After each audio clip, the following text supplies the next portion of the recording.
नयन के वीडियो की शानदार प्रस्तुति।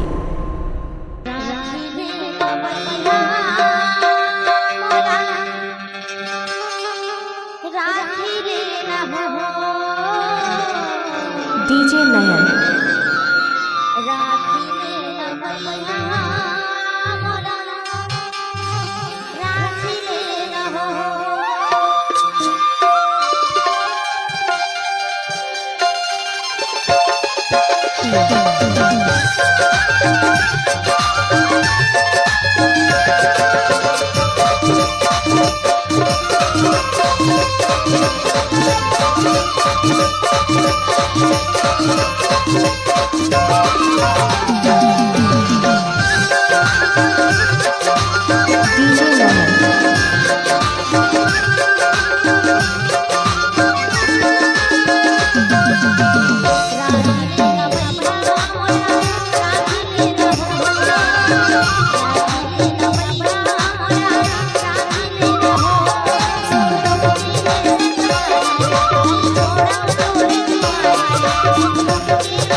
ठीक है नहीं राधा घर जा जा नहीं राधा ना बोला ए नहीं राधा ना ठीक है घर जा जा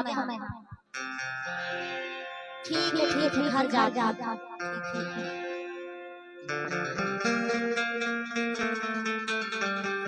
है नहीं रहा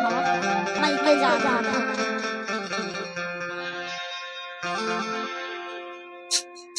अरे कहाँ है तू मैं के जा जा कहां जा जल्दी भाग जल्दी भाग अरे नहीं जावा अरे जल्दी भाग अरे नहीं जावा चल जा नहीं जावा अरे तेरे जैसे कभी टोकी मिल जाए वाला मैं तेरे है आदमी जाने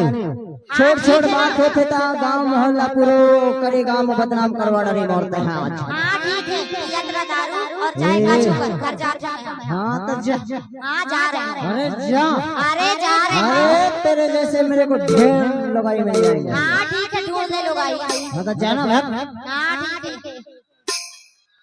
जा जा अरे जाना वो जाता ना बाय बाय टाटा जल्दी